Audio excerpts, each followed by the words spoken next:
Today I will be talking about how we take in information.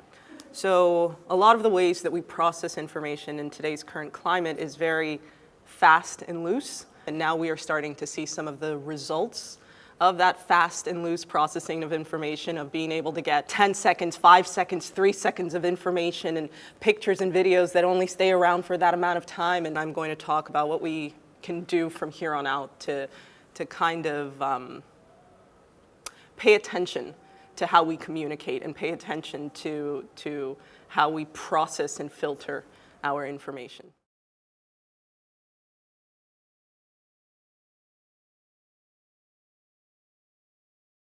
In thinking about information and just generally how we approach problems and goals in our world, there are a lot of layers to it. And I think at the bottom layer of how we see the world are a lot of myths that are just propagated all around us. You see myths like time is money and bigger is better, and maybe even West, the West is best, and all of these things that we subconsciously carry with us and actually are so incredibly difficult to change.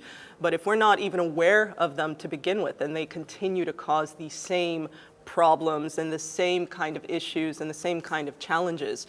So what I'm trying to do is to just offer a refocusing back on, of course, we have to understand, the news in our world, and we have to understand the systems that cause it, and culture and ideologies. But then at the very bottom of that are a lot of myths that if we don't start to pay attention to, and then maybe even try to correct, then it's going to be really difficult to create pathways to change. So visions of the future create the future in that even from a small age, we start to collect all these ideas about what tomorrow will be like. Shiny spacesuits and things like that, and flying cars and jetpacks and all of the tired cliches that we've heard a million times over. But then there are people all around the world that are, from a young age continuing to think about these things. And then when they become adults, they are motivated, they are inspired by these ideas that they have carried around with them. And that's why we continue to circulate and play with the same products and concepts and ideas that we eventually do build. And that is exactly how the future happens. I think the biggest lesson is that the future is shaped. So it's not an event or a thing that comes to life by itself. So in knowing how processes shape the future, in knowing driving forces and then the things behind those forces, the individual elements that come together to actually create the situation that we're in now, then it gives us a bit of agency to say, okay, how do we unpack those layers? And if these are the trends that are pushing things this way, inevitably there are always counter trends that are pushing things the other way.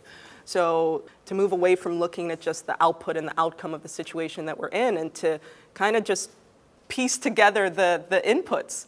This is everything that created the situation that we're in. These are the situations where I can maybe intervene to push things in a different direction. This is how we can organize in this way to create, a different pathway for change.